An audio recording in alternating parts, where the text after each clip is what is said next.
from Peru. That's good. Let's Represent from all around the world. I love it. Every time we start a live stream, everyone's like Brazil, India. They're like all from all over the world. They gotta give a shout out. It's amazing. The Trinity God. Everyone knows. Amazing. Awesome. Let's get started.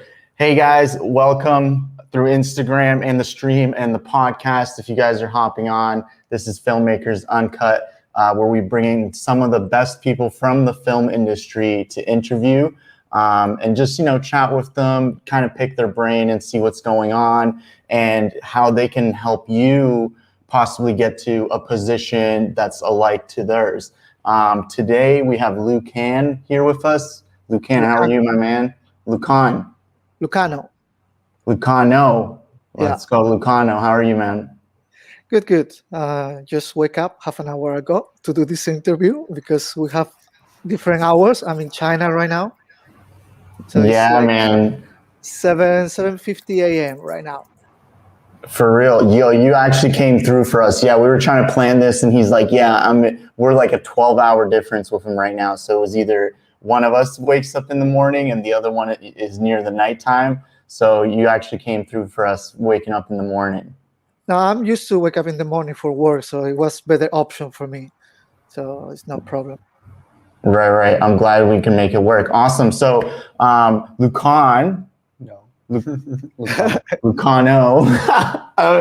I see. Lucano. Okay. Lucano, if you could tell us a little bit about yourself, quick little bio, that would be amazing. Well, I'm from Peru. I born in Peru. 37 years old. Live in China for almost already 8 years. And I start my career a little bit late, like 24, 23. I start as a video editor because that's how I start, just with the computer doing some editing. That's what they teach you in the school. So you try to match the storyboards and do editing in that. And I think I was lucky starting in that way, because by doing editing, you already understand the whole process of what is a close-up, what is a wide shot, what is, all the shot that you need to be able to tell the story. So it helped me a lot to understand what director wants, how to tell a story, how the composition of a frame. Even if I didn't shoot nothing, I just keep watching all the mistakes that people do. So that make me understand, okay, I shouldn't do that, or I should do that. So after a while, I changed to camera operator, because being editor is cool, but it's a little bit lonely. You have to be always with the computer, be there rendering. With the camera, it's more fun. You are with the whole crew. You are outside. You are shooting in that moment. You are making happen. So I started doing camera operator, and I love it. And I start develop myself. I start working for television, which helped me a lot, because I was able to do news in Italy. I was working in Italy. I have my family who live there. In news, it was pure adrenaline. There's no mistakes. You have that person in front of you at that moment. The journalist is telling you to catch that, and there is no second shot. Or you catch it, or right. you don't bring anything for the news. So it was nice challenge to do that. The only problem is that television keep repeating itself. So the first year was fun. The second year was okay. The third year, it didn't feel any emotion. So I started moving to advertisement, music video, short films, and I was able to do both until there was the moment to choose. You have to, I keep doing television and have my salary normal from Monday to Friday, or I take a risk and do films, and maybe next month I'm working, and maybe next month I'm not working. So I have a call for an indie project in Italy for a film for 2 months. And I took it. I said, okay, let's try. I won't earn the same as a television, but it's a film, it's something that I want to do. My mom was so angry when I quit the television. My family thought I was crazy, but it's something that I always trying to push myself. And then from there, I start develop myself more because I didn't have any backup, or I have to do it well or I lose everything. So I start develop myself more as a camera operator. I discovered Steadicam during the process, and put myself on the Steadicam more because as a camera operator, you have the dolly, you have the crane, you have handheld, but the Steadicam was something like, wow, I can do like something even more cinematographic that only handheld or do something like that. And I put myself on that, and I started doing Steadicam operator for around 26 years old. I started doing my training, and I started doing some music video and things. For a couple of years, I was 8 years old doing Steadicam. When I have the opportunity to change to Trinity, I just did it. I just throw myself to Trinity because it's some project that I was following on internet. Um, the mobility to go up and down, how to be stable, and all the functions that now I know from Trinity is something that I've been followed from the beginning. So when it was the opportunity, the time to do it, I just put all in, and he said, "Let's do it. Let's try it." And I was lucky that when I got the Trinity, I was already working in a film here in China as a Steadicam operator. I talked with the DP, who became really close friend with me, and he gave me the time to use the Trinity as a training at the beginning before putting on the real shooting. But the director passed by one day when I was, just doing the basic thing, and the director didn't know what is Trinity or what was my deal with the DP. He saw it, he liked it. Okay, next shot, go. And I was like, oh my god, like I'm not ready. And it's like those kind of moments, like you just push yourself and you just go. That happened. I just started running with the Trinity, going up and down, and every day from that day, every day there was always one shot with the Trinity, and that make me lucky because when you train, when you do sports, one thing is do rehearsal or training in the gym or practice with your friends, but it's not the same when you are really playing the game. It's different. Adrenaline is different. You Right. behave. So in that moment, every day was my main match. I was really playing hard in that moment. I cannot make mistakes. So that helped me grow up. That film made me grow up with Trinity, make me understand more, and I have to learn all the tricks right away, which it was really hard because being the first Trinity operator sounds really cool, but there is no one to ask. There is no video reference. There is no tutorial. There is nothing.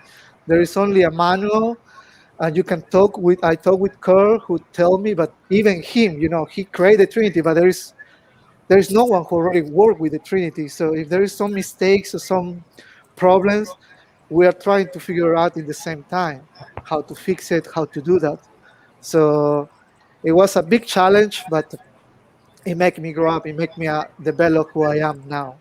And I'm trying right now with my Instagram account help people. The videos I'm doing is not only to see how cool it is. If you pay attention, you can see how is my hand. You can see how is the Trinity set up. You can see many tricks. If you are a Trinity operator or a Steadicam operator, by watching the videos, you can understand already how to move the camera, how to build the Trinity, which in my case, I didn't have it. I just have to use my imagination in that moment. Right, right. That's very interesting. For some people who don't know, they might not know like the difference between a Steadicam and a Trinity. How would you explain like the difference to them? I will say this: if you know the Steadicam, well, Trinity is the evolution of Steadicam, because as the same shot of Steadicam you can do with the Trinity, but the Steadicam is still um, is rely on the operator. Like I feel the big difference when I changed to Steadicam to Trinity. Trinity give you this balance, and that is something that you don't have to think anymore. So you don't have to worry about losing the balance. You can even try to dodge a little bit your body to be comfortable. Something that in Steadicam you cannot be comfortable. You have to make comfortable the Steadicam. You have to be uncomfortable to be able to be the camera always on level. But we are not robots. We are humans. So by the end of the shot or in some situation, you will see a little bit losing the level because you are tired, because the location doesn't allow you to move in that smooth movement. And that's where Trinity helps you. Trinity is gonna keep that level all the time. So you can run, you can pan quickly, you can put in a weird position just to make you feel comfortable, and the Trinity gonna help you to keep level. And the main thing of Trinity compared with the Steadicam is the ability to be able to go up, down, and be able to pass some objects. Something that with the Steadicam you have a limit. You can arrive to the chair or to the table, and that's it. You cannot go forward because the Steadicam touch the table or touch the chair. The Trinity, you arrive to the limit, but you can keep pushing. So the camera keep going forward like a small crane, like a small dolly going forward. You can pass to some objects, either over the objects or under. So it gives you a little bit more freedom to create some shots. Right. That makes sense. Cool. So I know going back a little bit, like you were talking about how your parents kind of gave you like a little bit of pushback. I'm just really taking this back to when you were telling your story. When your parents did give you that pushback, you know, I feel like a lot of people's parents are like, hey, like, don't pursue this, like, keep doing what you're doing, right?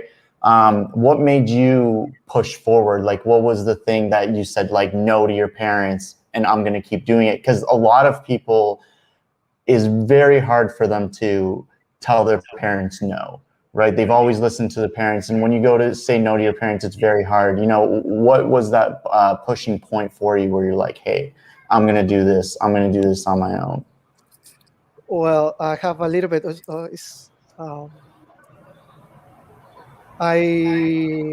Like I said, I start my career a little bit late. My parents are divorced, so I have to grow up when I was teenager. But I decided to grow up by myself. I been in America. My mom in Italy, my dad in Peru, and I have to make myself by my own in America. I always like films. I will do that, but being by yourself with no support, you have to only work. So when I was teenager, I just started doing many jobs just to pay the rent, which was McDonald's, Burger King. I work in hospitals. I work garden as a babysitter. I just did a lot of jobs just as a teenager, just to be able to pay the rent, to be able to have some money. And these jobs make you grow up. You know, these jobs is like jobs. You know, like say, oh my God, it's Monday. I have to go to work. Oh, I hope it's Friday, so I can finish working. I can enjoy my weekend. And I've been doing this kind of jobs until 23. So for a couple of years, I've been doing always jumping between jobs just to get money. Not really something that I really like. When I decide to move to Italy, be with my family there, I have the opportunity to restart everything again, and I start studying films, television, and everything. And when I have the opportunity to start doing something that I like editing, you know, I just want to do this kind of job. Yeah, it's long hours of editing. People complain about the overtime or how difficult it is, but it's something that I like, you know, something that nobody's pushing me to stay 2, 3 more hours in the computer and try to make it a good video. It's something that I want to do it. It's something that I enjoy doing it. Instead to do the other jobs, for example, Burger King, if the manager asks me for 3 more hours, I will say, oh, I don't want to do it. You know, even if I'm gonna pay extra. I don't want to stay 3 more hours here. So suffering already at the beginning of my age, doing jobs that I didn't like, doing things that I couldn't have options to do it better. When I start doing things that I really like, that I really enjoy, I'm putting extra time, extra effort, and more work on that. It just, I didn't feel that I was working. Like I just keep doing it. I just don't want to leave. I don't want to stop working. I don't want to stop editing. I don't want to stop shooting. I don't want to stop doing Trinity, because for me is my playground. I'm having fun. So you're paying me, cool. I can stay an hour extra. I know right now the situation for some production is hard. So I know some production might take advantage of this, for new people who trying to join and try to don't pay overtime. I think it should be a balance. It should be a balance from the people who has money and production, who understand that, and also balance from people like me who really are passionate to do this, to don't give too much. If it's a level, I think everybody's happy. I don't like people who is doing overtime 20 minutes and they start already counting the hour, and they want everybody to stop for those 20 minutes extra overtime. I understand those people. I respect that. They are right, but it's not me. I am so happy to stay those extra 25 minutes because I'm having fun and I'm doing my best, instead to do those jobs that I did 10 years ago that I wasn't happy doing it. So I don't know. Did I answer your question? Hey, you did. You went on a little bit, but I feel like you gave super valuable like advice to everyone as well, right? It's about following your passion and doing what you like instead of working a job and just not enjoying it, right? At the end of the day, and that's what really like filmmaking is about, and that's why most people are in this industry. Right. And even the stuff you said at the end of the day, like no one at Burger King would be like, hey, if we stay an extra 20 minutes, like no problem. Those people be counting them hours, right? Every minute. Yeah. What's one thing you wish you had known at the beginning of your career? I think the process that I made is ideal. If I jump one of the process, I won't be able to be who I am now. So the process to be ignorant and don't know nothing and start from editing to camera to Steadicam to Trinity allows Mhm. me to understand everything. I think if I jump some of them, I won't be able to do what I'm able to do now. So I'm happy how my career developed in that order. And I totally recommend That's such a great answer. That's such a that's great answer. I feel like people sometimes neglect the process and how long things take to become successful in your career or even to really find your career, right? Like you started off in editing, you just knew that you liked film.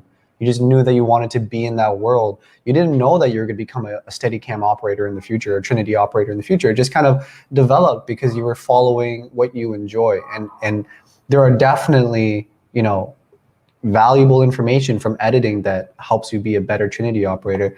Actually, that's actually something I wanted to touch upon, because something that I always recommend to anybody is to learn editing, right? As a filmmaker, learning the editing process helps you significantly when you're planning your shots, when you're creating a story, when you are in the moment and you see something cool, when you have experience in the editing room, you can connect those dots better, right? You can see the problems that might happen.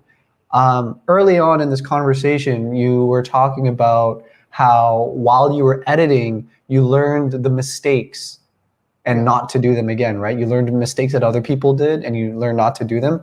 Can you tell us a little bit about some of the mistakes that you saw in the editing room and how that helped you become a better, camera operator?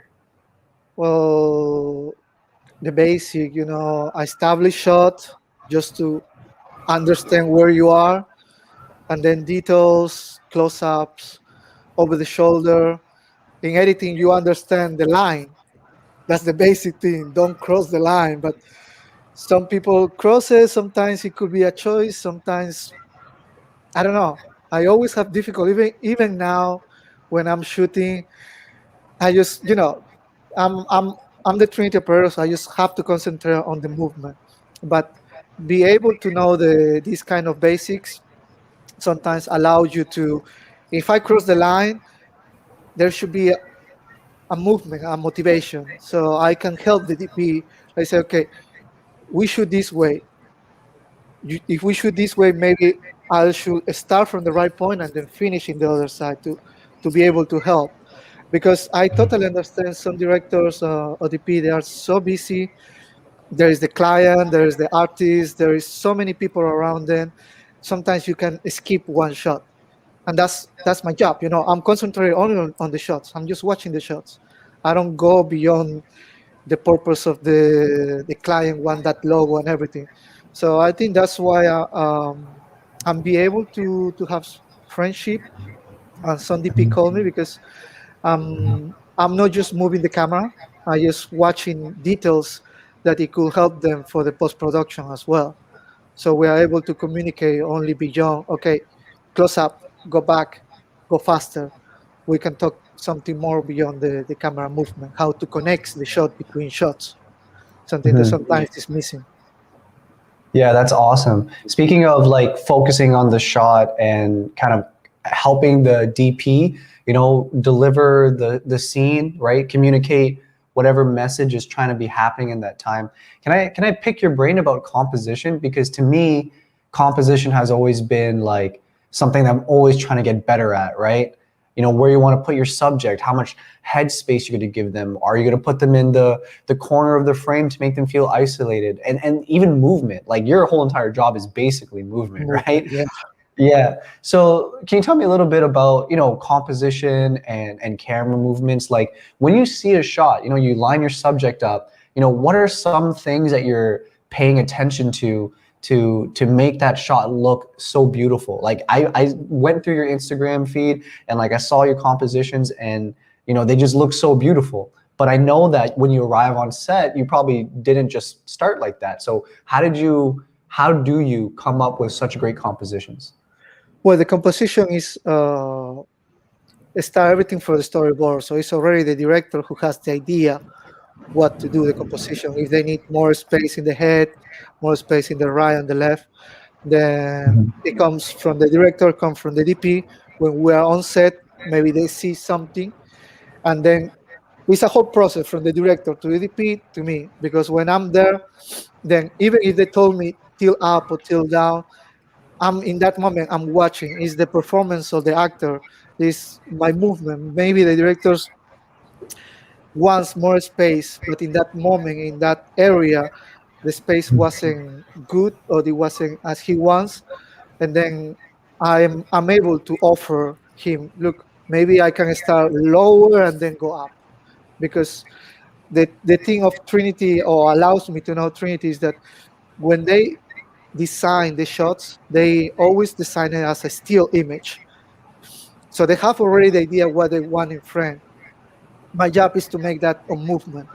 So I have to see the storyboard, understand the style, like if they want more space in the headroom. So okay, I say, okay, that's what they want. They want more area on the actor because they have something to tell. I just need to understand, be in the location, play with the Trinity, and then I can start offering something. So for me, it's not creating, it's adjusting myself to what they need, to what they want, and I start offering that. I So see. it's a teamwork. It's not Yeah, me yeah, designing that. yeah. What I'm hearing is basically great composition it comes from thorough planning, and those incredible cinematic shots is a team effort, and your job at the end of the day is to adjust it so that you can help the DP and the director get that feeling across through your movement. When you're thinking of movement, are there any pointers you would give somebody, like, of course there's motivated movement and stuff like that. But like when you are in the moment and you're coming up with the idea, what's going through your mind when you're coming up with movement? Oh, just to do something cool. Like if I see the monitor, it's like, wow, it looks cool. Okay, let's do it. It looks really awesome. But that Right. helped a lot with everything, with the actors, with the dancers, with the location, with the lights. Sometimes the DP makes some nice lighting, and I'm able to catch some flare. So I said, wow, okay, I can catch some flare if I put the camera here, or maybe the sun is in the right position. We just need to move the dancer a little bit to the right, to the left, so we can have some shadows. So it's everything during the process in the moment. But like you say, it's a whole preparation. I need to understand what the DP wants, what the director wants, what is the storyboard, and once it's in the location, process all this information together and try to bring something from that. Right. How do you feel if you give an idea to a director or a DP and they're like, no, like we're not doing that. I don't like that idea. How does that make you feel? Like, a little hurt inside? You feel, a little bad about that situation? No, I think I'm all enough to take it. No, everybody likes your idea, and it's for me. I'm trying to give 3 different points every time, so I understand what they want. So if I put a little bit more head in the head room, and they say no, I don't like it. Okay, they don't like this space. Okay, let's try to bring it a little bit more down. There is some DP who like really close to the head, which is really difficult because as soon as the actor jump or you do one step up or down, you can cut the head. So those kind of DP is more difficult for me, but they want the line just exactly in the head. There is some DPs who want the face always in the center. As soon as I propose something a little bit to the right or to the left, they say no. So in my head, I say, okay, this kind of DP want everything in the middle. Okay, no problem. I just try to find myself to be comfortable to keep everything in the middle. So it's That's just about, awesome. yeah, you just need to give options to be able to understand what they like. Right. So for you camera operators listening, give your suggestions. Don't take it personally if the DP or director doesn't like your idea. Obviously, you're just trying your best to create a better shot. And same thing to directors and DPs. Communicating with your camera operator is just going to help you create better shots, is what I'm hearing. It's always a team effort, right? 100%. I totally agree too. Even producing on set sometime, and then I'm like, hey, like we should try this shot, and then the director's like, nah, like it doesn't even matter what level you are, right? Yeah. It really doesn't matter what level you are. Everyone has an opinion, and you're not always going to get your shot in the shot as well. Since we were kind of talking about camera movements, I kind of wanted to see what some of your favorite camera movements are.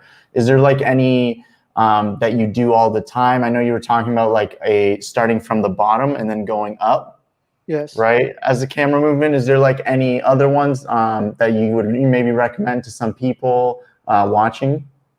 Well, I think the camera movement goes with the mood, like what you are doing. Not all the time it's gonna work the up and down. The down and up helps you discover the place. So like opening a scene Right. is really elegant, it's really nice. But I think, like I said before, I like when I'm able to earn the trust from the director and the DP, and they say, okay, freestyle. I love that word because when they say freestyle, it's like, okay, they trust me. I can do whatever I want. They just let me play, and that's how most of the shots, like the 360 that I do, like I do a quick pan, it become for a freestyle because we did an advertisement that the director wants each scene different, and we did the basic, till down, till up, pan. We did everything, all the classic shots we did. The last scene, we all look and say, okay, what we can do now? What I already did this. I already did, it's missing one scene. We have to do something different. And I said, let me try something. Let me just, fast pan. We tried. I tried. It was the first time for me trying it. There was many mistakes, but at the end, after the third take, I was able to control the gimbal very well, and we got it. And that become part of my list of shots for to offer to the DP or to the directors. So that's one of the shots that I like it because it's something that I feel like it become something new. Now more DPs are asking me, so it become a little bit more normal for me. So I'm trying to find something new to offer in the same time. But those kind of whip pump is one of my favorite, even if it's difficult. I like it because it's difficult. Um, and when they let me play, like I can do some composition by myself. Like if all the time we were in the middle, and they let me say freestyle. Okay, now I'm gonna change the whole composition to one side, or I'm gonna do a little bit more dodge. So I like the freestyle from the directors or the DP. When there Right, is no right. rules, whatever I do is gonna be good. So that's good. That's such an interesting philosophy. I love how you keep on referring to, the work that you enjoy as play. Like you said Yeah, that a couple times throughout this, live. Like you just kept on talking about you like it when the director DP lets you play. I think that's such an interesting way to look at cinematography because you are technically playing, right? Like you have a subject, you have a scene, and just changing the angle is going to make a dramatic impact, and you're playing with those concepts and those ideas and enjoying the process and just having fun, right? I think that's the trick. If you're having fun, you start one. Don't look at the time. You are not stressed because you're having fun. You are with low energy, and you start seeing things in a different way. So it's also psychological for me. You say I'm playing, I'm just having fun. Let's try this. Let's do this, and you are not tired when you're having fun. Like I like to play soccer, and I just keep playing, playing, play. I can play for many hours, and if technically I'm super tired, but if you say 5 more minutes, I say okay, let's go 5 more minutes. But if I'm not having fun and I'm stressful, I'm counting every second. I just want to go home. I just want to stop working. I'm not concentrating to do my job very well. I just want to finish.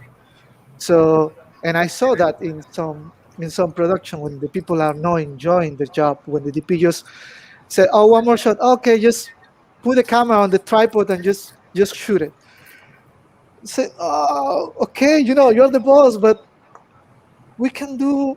It's the last 5 minutes. We can do it better." But it's different people, so I just try to put myself. You know what? Let's just have fun. I mean, Speaking of fun, what are your favorite things to shoot? Because at this point, you've done music videos, commercials, short films, features, even broadcasts. What are some of your favorite sets to be a part of, and why? well, it's tricky because it's like food. I think like you love chicken, but you cannot eat chicken all week. Then you want fish, and then you want beef, but then you miss the chicken from the first week, so you want to come back. So like when I do films, I love films, but I just finished a film of it was 5 months war film. Uh, I like it, but after the third month, I say, "Oh my God, I miss advertisement so much. I wanna run. I wanna run. I wanna go with the Adidas advertisement. Nike keep running." And now I just come back from an Adidas shooting. I was so tired, and I said, "Oh my God, I wanna do broadcast now, because you are in the studio. Everything's in a good ambience. You can have your break. So each job have something positive and negative. So I'm very lucky to be able to jump between them, to do film, advertisement, and broadcast between them. So I'm, Yeah. I'm just Do, I was going to ask you, do you think your, diversity, like, doing a bunch of different stuff, do you think they help each other? Just like you said, you're doing broadcast, right? And then you go into a short film. But do you think your work in broadcast like helps your work in short film, for example? Oh, yes. I think each job, like each of them has a trick, each of them has a request. Mhm. So when I go to broadcast, I bring all my knowledge and tricks from advertisement and films, and they like it. Sometimes the director from broadcast have been doing only broadcast, so the same beginning of the shot, the same 360, the same close-ups. In one moment of the broadcast, the director doesn't tell you anymore. So that's when he doesn't tell you what to do. That's my freestyle. I say, okay, I'm gonna take the chance. I'm gonna start from the feed. I'm gonna do something that I did in the advertisement last week. Let's see if he like it. If he doesn't say anything, that means okay. Only when they yell at you, that's wrong. So you try to Mhm. avoid, try to they don't say nothing to you. But if everything is quiet, that means you're doing a good job. So you always propose the same thing from the from broadcast to advertisement, like the zoom lens. Normally we don't use in advertisement. In broadcast we use it more. So when there was some opportunity, I said let's try to use the zoom for this movement, because there was some dancers and the DP want me to push in, push out most of the time. And I said, look, if we put a zoom, you will be able to create that push in, push out even more. I mean, I'm gonna push in, push out, but if you open when I'm open and you push when I'm push, the camera movement it's gonna be more strong. And we tried, and he liked it, and we use it. We used the zoom the whole music video, so I was super tired, but the the, the result was really nice. Something that we didn't do it before. So each of them Mhm. give you a small trick that you can use it between them. Right. I kind of saw a question down here that I kind of want to get into. We usually don't take like questions. If you guys do want questions, if you go to the little question mark down there, we'll answer a few questions at the end. But I did see a question here that's pretty interesting that I was reading. What do you think about Chinese productions? Are they the same as Western? No, it's totally. China is a different world. Just like I was telling you this morning, like try to connect between each other with application. There is many restriction and everything. There is no union here, which allows everybody to make their own deal.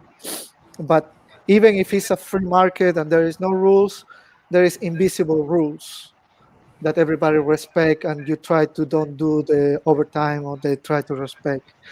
Um, I feel that after 8 years I've been here, Chinese production changed a lot, become a little bit more Western in the way of organizing, in the way of doing things.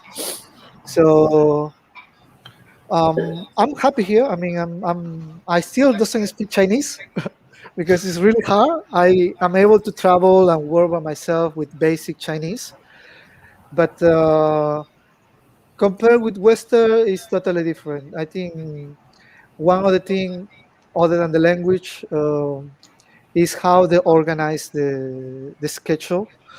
Um, there is less break. In the same time, maybe sometimes we work more hours, sometimes we work less hours, but it's all depends. Each production depends on the director and the production house. So if you are working with good production house, they have more Western style to do things. With more locals, then it's a little bit more chaos. It's more hours. It's more losing time on set, but that's because they are new. It's experience. So it happens the same in Western. Good production house, they organize very well things. New production house, so people with less experience, they give you more travel, or you have more hours of work, or traveling, or losing time between changing locations. So it's half. Right. Well answered. I think this is a super valuable question because usually we don't get too many people on this podcast who have moved countries to shoot, like as dramatically as you, like going to a new country, not really knowing the language or anything. What are some tips you would give someone to maybe make connections, just like getting on set when you're new to a country? Because I know like a lot of people message us from different countries. They're like, hey, we're coming to Canada. Like, do you guys have any jobs for me? What is a tip that you would give to someone moving to a new country and how to get into the industry? Well, I keep moving countries. So what I did in all the situation is bother. Don't be shy. Don't say, oh, I don't want to bother him. I don't want to send him a message. You are new. You have to bother. You have to send emails. You have to call. You have to try to approach. That's what I did. I've been sending emails at the beginning, try to get that right person to allow me to introduce to another person, and just do your job as good as you can, because no matter how many emails you send, no matter how is good you show real, when you do a job like what happened to me in each of them, the first job I did in Australia, the first job I did in Italy, or the first job I did in China, the first job I did my best. And from that first job, the people who saw me working, they asked my contact and they refer to me to their friends. And that from there, just the friends start calling me and the friend of the friends start calling me. So just try to do a good job, enjoy it, and just do your best you can from the beginning. And that's how Yeah. was my result in each country that I've been doing it. Right. We see that on our sets as well. Like when people are like super positive and they do a very good job, you want to bring them back on, right, to the set. So it makes a lot of sense. And then you never know who you're working with, right? Like you never know. There might be a producer on another set and he's doing like AC or something, and then he becomes a producer. He's like, hey, I'm going to bring you on to this set. So you really don't know who you're working with. Camera assistants helped me at the beginning here in China. They like how we work and they recommend to the DP friends, director assistant, like you said, that they were doing there, but then become producers. So you never know who's watching you. You never know who is around you. So just do a good job. Just do. They call you to do that. Just do it. Don't worry too much and just do your best, and things is gonna come. It makes a lot of sense. I kind of want to get into this question. We do always ask it on here. It's, what is your biggest failure and what did you learn from it? That helped me a lot. That also reminds me every day to don't be like that. I call it my Red Bull experience. That's how it's in my life, my Red Bull experience. When I was doing television, I started doing advertisement and all that. So I feel in the television that was the big cameraman, that I can do everything. Give me the camera, I can shoot everything you want. My ego was really big in that year. They called me for Red Bull. And they say, you know what, there is this sport. We want some cameramen to do the shooting and everything. And I said, yes, I can do it. I never do that sport. But, I said, oh, I can do everything. I went to that shooting with no preparation. I didn't prepare myself about the sport. I didn't prepare nothing. I just very confident. Just give me the camera, I can do it. The guy jumped. I didn't know where he was. In 2 seconds, he was next to me, and he was doing the interview. I catch nothing, only one shot. We went to see the playback. The producer was angry.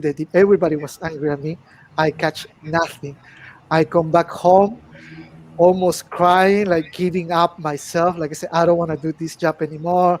I'm a failure. Like I lose money. They didn't pay me. It was the worst day of my life that day.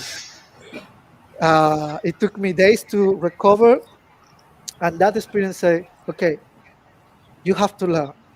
You have to prepare yourself. You are not the best.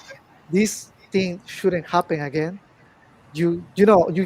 I start to rebuilding my whole psychological thing to don't be like that again. So even now, when people joke about the Trinity and everything, I just put myself Red Bull. Okay, I'm not that I'm not that Trinity operator that you guys see on Instagram. I just try to come down. Okay, let's keep training. Let's keep doing the balance. Let's keep in the basic. Keep in the basic. Keep training. Keep being like that. Don't go over the clouds. Otherwise, you're gonna make the Red Bull again, and you don't wanna be in that position. So I learned. Oh I my. learned. I learned from that. It was the worst day of my life, and I don't want to happen. So every day I try to remind myself. And when I see a Red Bull in the street, I say, okay, yes, okay, let's train, let's do the basic, let's do the 1, 2, 3, let's do everything just normal. You are not God, you are not anybody. You are just a basic camera operator that you are trying to from level 1 to go to level 2. That's my mentality now. I'm in level And one. then, I'm in level one, and I want to go to level 2. That's it. I'm not level 10. No, no, no. Level 1. So let's keep doing the basic. That's an awesome mentality. I feel like you have a bit of PTSD from that situation. You know, every time you look at a Red Bull can, you're like, oh, yeah. like you get a little scared. But like, it's such a great mentality, right? Like, always learning, always growing. You can always be better. Don't let your ego get too big. So Yeah. smart, and definitely will help contribute to becoming better because you always feel like you can absorb more and become like, you know, better than where you are right now. I think that's great. Yeah. That's great. Just a funny point. You're like, I'm not a god. And then I named this interview today, like interviewing the god of Steadicam. Oh my God. Hilarious moment. Hilarious moment.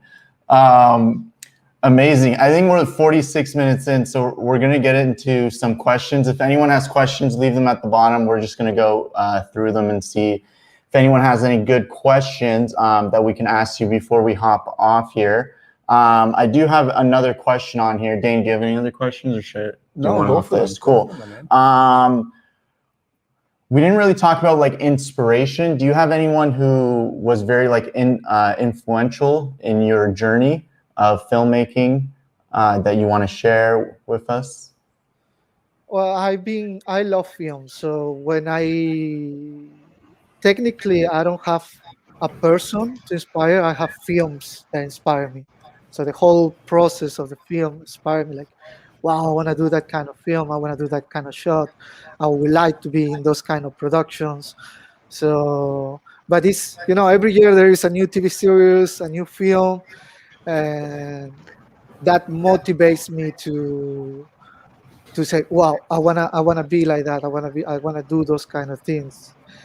Recently, something that I was able to meet in person is from 1917, the film, the Trinity operator Charlie.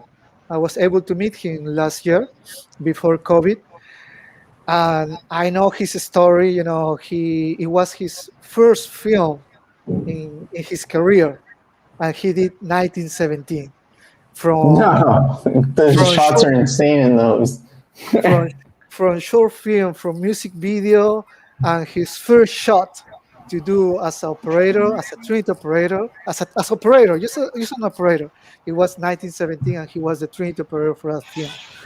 So that story just give me a lot of energy. I said, like, one of my dreams is do those kind of productions, to work with those kind of storyteller. Marvel, I'm a Marvel fan, so just so I would love to do that. So Charlie gave me that inspiration that it could happen. You don't need to do something. When it's your moment, it's your moment, and when it's your moment, you have to be ready. And he was so ready that he nailed every shot that he did. The forest shot that he did at the beginning of the shot, it's just amazing. So even now we communicate once in a while. We talk, we share information. Uh, he is right now, let's say, my hero to like say, you know what? I'm 37, I'm gonna be 38. He's gonna arrive my time. I have to be ready. Let's train today. Let's get ready because my 1917 is gonna come sooner or later. So let's prepare. That's amazing, dude. That's amazing. I can't believe he did 1917 for the first time and He not mess it up. Like there's some insane shots in 1917 where they're like in the trenches. That like one shot in there, I'm just like, oh my God, you know, such long shots. Insane. My favorite from that one is the forest, because I've been in that kind of situation, and how smooth he can be in low mode. For operator being low mode, you know, you can start high, low, moving, and you change the speed from faster. The most difficult for operator, even for Steadicam, is the movement that you think is easy, that is stable, or move really slowly. And he's a machine. And there is one almost at the end of the movement that he go really slow to the close-up in low mode, and you see the people laying down. You say, wow, that's, and the music, you know, the whole lighting, the whole thing, it just really put you in that situation. So it's really inspiring, that film, and the whole story of the operating of the operator, how everything was there. So it's nice. It keep motivating, giving motivation for me every day to get out of the bed and keep training. Get out of the bed and okay, let's do one more exercise today. Let's do balance today. Let's try to find how to do this cable better for the Trinity. So when the time is coming, I'll be ready. That's amazing, man. I'm glad he was able to inspire you. Hopefully we can get him on here as well, and he can share his story and, you know, hopefully inspire other people. And I'm sure from today's podcast, I know you inspired me, and I know other people are going to get inspired as well from this. So we really, really appreciate you coming on here. Before we end off here, someone was asking, Danielle LTC2 said, which school do you recommend, or what do you recommend to do? I know we've gone a lot through this topic, and we almost ask this question like every time. But I do want to know your opinion on school. I don't think you did go to school. I tried to go to school. I couldn't finish. So the basic of editing, I got it from the school. The basic from camera operator, I got it from the school. For learn Steadicam, I went to a seminar for 1 week, and I tried to get the basic. So I believe in school. I didn't have the opportunity because for money and time, I have to do other jobs, like I told you, to be able to survive. I didn't have the support of the family, so that pushed me to delay my career a little bit late, but in the same time, made me grow up about my behavior of working. So that I think that's very important. I recommend a school. Like if I have the opportunity right now to stop and go to the school, I would love to. I would love to have that experience. But in the same time, I know that one thing is reading and learning. The other thing is putting it in practice. Like I learned Steadicam in 1 week, but I learned more, or I developed myself more by shooting and practice. Trinity, I had the manual, the Kurt talk to me and tell me, but the way I learned it is because I was every day, every single day, shooting like a real shooting, because I have to. So if you're gonna take this seriously, one thing is learn the basic from the school, and that's good. Once you have the basic, take it seriously and do it professional every day, every week if you can. If you want to be a director or a DP, cool, go to the school, learn the basic, learn how to tell the story, the lighting and everything. Once you have that, shoot. Go shoot a real short film. You know, put in your mind that you're gonna send it to a festival. Don't just shoot a short film just to show to your friends. Take it seriously. Take it like a competition.